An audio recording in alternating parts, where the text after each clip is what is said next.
still on strike. Nobody wants to see labor unrest, especially strikes with kids out of school. Alberta's teachers, the province, and the gap between them. Open for business. I believe it was worth it, and it will be worth it. After a long delay, construction is finally done in Marda Loop. And AI, robotics, and housing. They just bring their design. That design is translated to our AI system. The Calgary company that hopes to build homes faster. CTV Calgary, local breaking news with Ian White. Good afternoon. Both sides are still far apart in the ongoing teachers' strike, a sign that Alberta students won't be back in classrooms anytime soon. Stephanie Thomas joins us now from Henry Wisewood High School. So, Stephanie, have talks stalled? Ian, we met with Alberta's finance minister and spoke with the president of the teachers union, and more talks are scheduled for later this week. However, both sides say that a deal is far from around the corner. Now, the province says that it offered $2.6 billion for a salary increase over the next 4 years, but the ask from the ATA was closer to $4.5 billion. The province says cash flow is too low to meet that request, and while the teachers union says wage increases have been slower compared to other provinces, Alberta's finance minister said it agrees that classroom sizes and complexity concerns are issues for teachers, but says they are topics best addressed outside of the bargaining process. Premier Danielle Smith also mentioned a complexity cap or a limit to the students requiring additional educational support, but she didn't provide further details. Now, as for the strike, both sides are hoping for a deal to be struck soon. We've tried to show that we're fair. We're not trying to slow play this process. We've tried to get to a place that, you know, mediators have agreed is a fair place and get deals out of the way. Nobody wants to see labor unrest, especially strikes with kids out of school. So there's room in there for government to move. They know this, and we expect them to come back to the table to have further discussions at that space and not necessarily in the media. Now, Horner also mentioned the strong possibility of legislating teachers back to work if an agreement can't be reached. Ian? Thank you, Stephanie. Despite it being due today, Alberta's government says it still hasn't received a report into allegations of corruption over AHS health contracts. A former Manitoba judge was hired in March to review multi-million-dollar surgical agreements. He was trying to determine whether there were any conflicts of interest between the providers and government staff or AHS employees.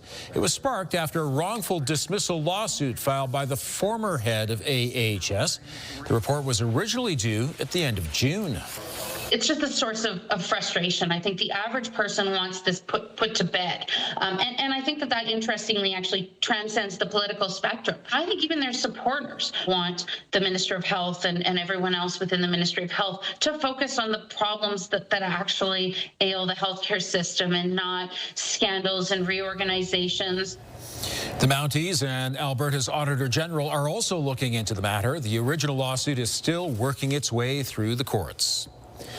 Construction temporarily came to a halt this morning at Calgary's new event centre as immigration officers carried out what they called a routine compliance check. Calgary police were on scene to support Canada Border Services Agency officers during an immigration inspection. Police say the operation involved status verifications and that their role was only to ensure safety. Workers on site tell CTV News they were told to evacuate and line up to show identification, with some not returning to work after the checks. CBSA is newly enhanced, newly empowered. They've got way more funding. They've got 1,000 more inland enforcement officers. So we've seen a shift in Canadian immigration from integration, shall we say, in the past to enforcement. CBSA confirmed its presence at the site, but has not said whether anyone was detained or charged. CTV News reached out to Canna Construction and the Calgary Sports and Entertainment Corporation for comment, but we haven't heard back yet. Following years of construction delays and disruptions, Marda Loop is back open for business. Tyson Fedora joins us live. And Tyson, businesses are celebrating the milestone? Ian, more than 2 years of ripped up sidewalks, access blocking storefronts and road construction, along with little to no parking, had many Calgarians not actually coming to this southwest community, but that is now all gone, and a lot of business owners here are hoping that you do come back and visit. Now, work did start on this construction in June of 2023. It was supposed to take about 1 year to complete. New roads, widened sidewalks, mobility upgrades, and new public spaces are all new to the area here in Marda Loop. The $30 million in refurbishments took an additional 18 months due to construction and weather delays frustrating residents and the some 200 local businesses. Now, businesses did shut down here. Some have left the community because of that financial hardship. The city did offer some compensation, but businesses say it only covered a fraction of total losses. The business improvement area says despite the tribulations, the community is ready for business. In hindsight, it's worth it. It's unfortunate we've lost a couple of businesses for this, but I can also say, as a member of on the board of the directors for the BIA, this is a very vibrant, exciting neighborhood to do business in. The net positive growth for new development is up. So, yeah, I believe it was worth it, and it will be worth it. At the end of May, a proposed class action lawsuit was filed against the city for $75 million. It was spearheaded by two businesses here in this community, Diner Deluxe and Silver Sage Beef, on behalf of many other business. In that lawsuit, it alleges negligence from the city and the impact of customer traffic due to the construction delays and restricted access. The plaintiffs have until December to provide its evidence to court. The city will then have up to 2 months to provide its argument next year, sometime probably in the spring. That's when the court will decide whether this lawsuit will go ahead. Ian? Tyson, thank you. The province plans to update Alberta license plates, and Wild Rose Country will soon be a part of history. The new license plates would include the motto "Strong and Free." It's the English version of Alberta's official Latin motto, Fortis and Liber, but also a slogan used often by the United Conservative Party. There's an online bracket-style vote where Albertans can choose their favorite design among 8 different options. The new design will be announced in the legislature next fall. If you'd like to replace your old license plate with a new one, you'll have to pay a $28 fee. Welcome news for drivers today. With dropping gas prices in our city, Alberta is seeing the biggest decline in the country. Terry Fikowski is live outside the Tempo Gas Bar on Bow Trail. And Terry, people there are fueling up for less than $1 a litre. Yeah, Ian, it's definitely a popular place today. The pumps here just packed, with a number of people telling me that they actually came back multiple times with multiple vehicles to fuel up and take advantage of the savings. According to GasBuddy.com, the average price for regular gasoline in Calgary is $1.19 per litre. This drop is seasonal in nature. Gas prices typically do fall in the fall as people drive less and stations start to switch to cheaper winter gasoline. But we're still about 19 cents per litre cheaper than last year, due in large part to the removal of the consumer carbon tax. Traditionally, gas prices reach their yearly lows between November and December, and with oil prices falling below $60 per barrel, analysts say we can expect to see prices continue to drop in the weeks ahead. It's good. I fill up my truck this morning and then I'm filling this up, so. I'll take it. It was a pleasant surprise. I've never seen it like $1 or like that. It's really good. It's really cheap. Now, falling oil prices, of course, hit Alberta finances hard. The projected deficit was already pushed up $1.3 billion in August to $6.5 billion due to a drop in resource revenue. And today, Ian, the finance minister, Nate Horner, says that this is a challenge and it will be difficult to balance a budget in the years ahead. Terry, thanks very much. A pioneer of Calgary wrestling is being honored with a bridge. Today, the Elbow River Bridge on Highway 8 was named after Stu Hart. Family patriarch put Stampede Wrestling on the map. The Hart Mansion also became the training ground for the legendary family of wrestlers. Stu Hart passed away in October of 2003. Okay, we're not wrestling with anything today. We're just enjoying some warmer temperatures. We are enjoying some warmer, even a little warmer than expected. 12 was the forecast high for today. We got up to 15 today. So a little warmer, certainly bright. This is that improvement in temperature and that warm up that we've been talking about. And tomorrow, warmer still. And then after that, it's a different story. But we'll talk about the after that a little later in the show. 15 degrees right now in comparison to yesterday. Yesterday's daytime high was 7. Yes, this came with a lot of sunshine today. So we're expecting quiet weather once again through the next 24 hours. Tomorrow, we're looking at a high of 17, potentially 18 degrees. So it's a really nice, stable day for tomorrow as well. That's your 24-hour forecast brought to you by 5th Avenue Volkswagen, where you can win your ride. See dealer for details or visit 5thAvVW.com. Ian? Thanks, Danielle. A generation ago, there was a battle against smoking. Now, many would like to see flavored vaping products stamped out. Still to come, the students who are leading the charge. And the technology that could help Calgary catch up and build the new homes it needs quicker.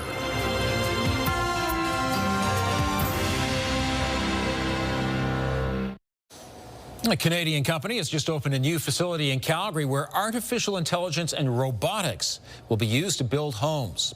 Promise Robotics hosted a ribbon cutting this morning at its 60,000 square foot warehouse in the Northeast. The company's proprietary factory-as-a-service platform allows prefabricated homes to be produced in a few weeks, which they hope will help the city's housing crisis. The CEO estimates Calgary must build 9,000 homes each year beyond current output to restore affordability to pre-pandemic levels. We actually work directly with the builders. We don't tell them what their design is. They just bring their design. That design is translated to our AI system, to robotic manufacturing system that is produced rapidly in a factory that is behind me, and then is shipped to the site for rapid assembly. Homes built by Promise Robotics are already on the market, with the first assembled this summer in partnership with Mattamy Homes. This is the second facility in Alberta. The other is in Nisku, south of Edmonton. Some very impressive technology there. Could solve a lot of problems for us. Yeah, AI helps with forecasting as well. Yeah, I'm sure it does. Fill in the gaps. I think the word for today might be crisp but sunny. Crisp but sunny, yes. Yeah. And you were saying that you went for a walk without a jacket. Yeah, it's nice. So you can walk without a jacket and there's snow on the ground. Interesting, right? It's always this time of year you get kind of both worlds all at once. So that snow is melting fast because we did get into the teens today, so a little warmer than expected. Came with a lot of sunshine today. It's a beautiful, calm, bright, and fairly warm day for this time of year. We're a little above normal. 12 degrees, this was normal for a daytime high in the city. We got up to 15 degrees, and even a little warmer is what you can expect for tomorrow. 13 is the temperature at the moment in Lethbridge, 10 in Medicine Hat and Milk River. The reason why it's a little cooler in that southeast corner is because they're impacted by a system that's mainly in southern Saskatchewan, but just clipping here. You can see with the cloud cover, even isolated showers possible in the Medicine Hat area and south, up until about 8 o'clock tonight, and then that shifts out.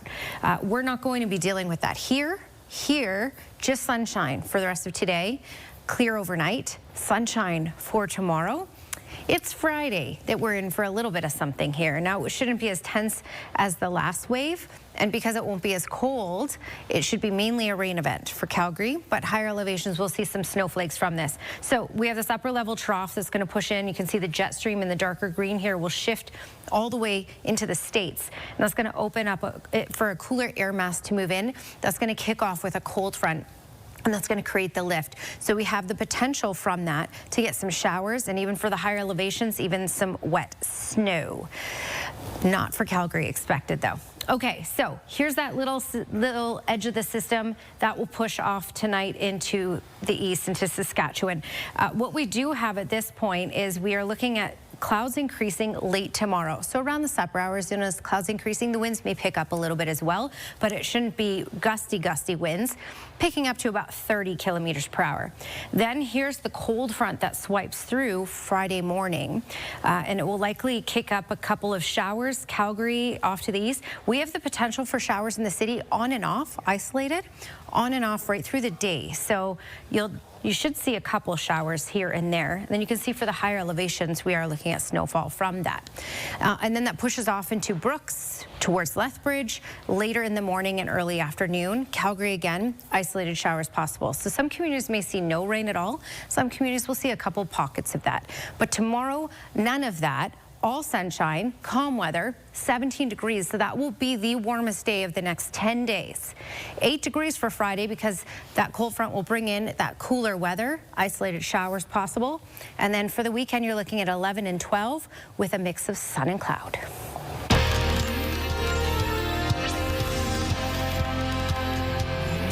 Some Calgary high school and university students are calling for a federal ban on flavored vaping products.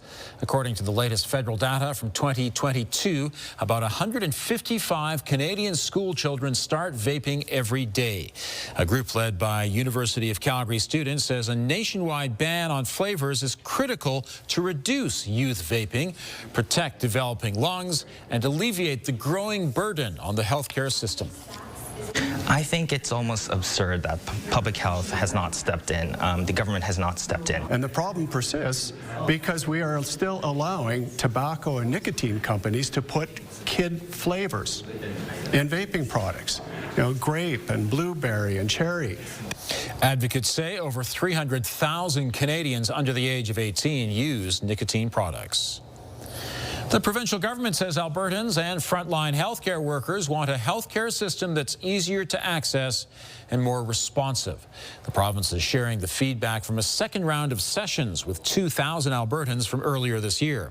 Health Minister Adriana LaGrange says the feedback led to 6 major recommendations, among them faster, fairer, and more culturally appropriate access to care, especially in rural, remote, and Indigenous communities.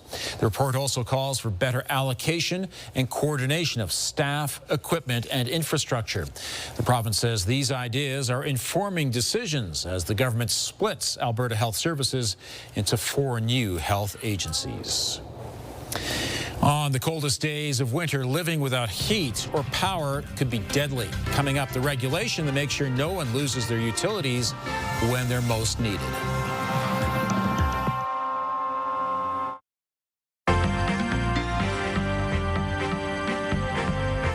Some of the big U.S. banks are still making pretty big money. Joining me is Dave Popowich, portfolio manager with the Popowich-Carmelli Advisory Group. And first of all, Dave, how did the markets wrap up today? Well, they did not bad, Ian, and good afternoon to you. The Dow couldn't hold on to its positive gains, and all of the markets at this morning's trade shaped up pretty strongly, but did give a little back. And that tells me that there's still some nervousness in the market with respect to the Chinese-U.S. trade relationship and some of the other issues going on. But we did, generally speaking, have a pretty good day, and it was, as you said, supported by some strong earnings results. And yes, speaking of that, the quarterly results are coming in for some of the big U.S. banks, and they're looking pretty good. Yeah, they are looking pretty good. So the last two, or the latest two, I suppose, to report results today were the Bank of America, and we had Morgan Stanley. And listen, the stories are very similar here, but let me just give you some highlights. Let's start Bank of America, second largest bank in the United States by assets. And I'm looking at their profit numbers here. When you measure them year over year, up 23%. Revenue rose almost 11%. They crushed the earnings expectation, $1.06 versus 95 cents. And here's an important piece of the puzzle, looking at their credit outlook. When I look through the details, their credit outlook has improved. In fact, they brought their credit loan loss provisions, the money they set aside for potentially souring loans, down by 13%. That stock up better than 4% today. And Morgan Stanley was not to be outdone. Their profit was up 45% on a year-over-year basis. A very similar story. They beat profit expectations, and that stock rallied 4.7%. So some strong earnings underlying the performance in the markets today. All right, Dave, thank you for the update. Bye, Ian. Alberta's winter rules for heat and electricity bills are now in effect. That means from today until April 15th, anyone behind on their electricity bill can't have it disconnected. And starting November 15th, no one can have their natural gas disconnected. The province says this enables people to access the energy they need to provide for their families when the weather is coldest. The Alberta government has partnered with the nonprofit Trellis Society to support people who are struggling. The province is changing the look of Alberta license plates. Here's Tara Nelson with a look ahead to CTV News at 6. Hi, Ian. Albertans are being asked to vote on their favorite new background. The new plates will also say strong and free. Not only is that Alberta's slogan, it's also the one used by the UCP. The Premier insists there is nothing political about this change. Coming up at 6, we'll have a reaction to it. Also ahead, recent polling shows it is a very close mayoral race, with a third of Calgarians still saying they are undecided. Pollster Janet Brown explains why. We'll see you at 6. Ian. Thank you, Tara. An American man has been sentenced for the Power School data breach, which impacted thousands of Calgary families. Last December, the Calgary Board of Education was told about the cyber attack. Student information affected included personal details, addresses, and phone numbers. Power School paid a ransom to ensure the impacted data was deleted, but the extortion continued. A man from Massachusetts admitted to being behind it all. Today, he was sentenced to 4 years in prison. The University of Calgary is launching a Master of Finance program. It's designed to address the growing need for technical talent in Calgary's financial sector.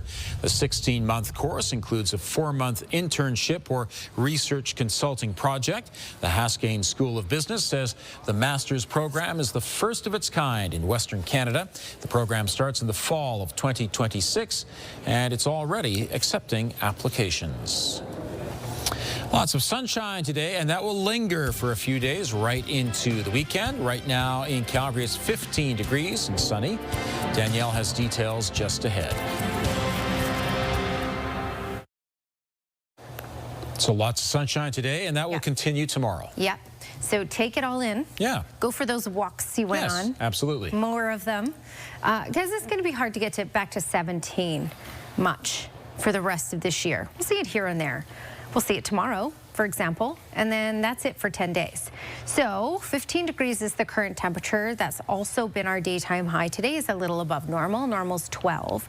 Tomorrow we get to 17 with bright sunshine. The clouds will increase around the supper hours. The winds will likely pick up to about 30 kilometers per hour by about 7 p.m.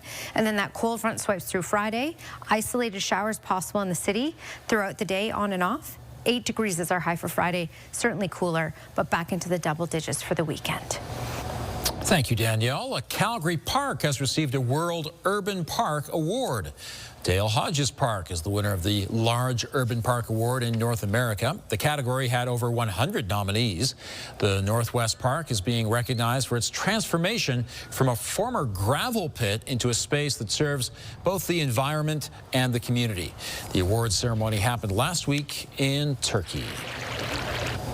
And thank you for joining us. Now here's the early edition of the CTV National News.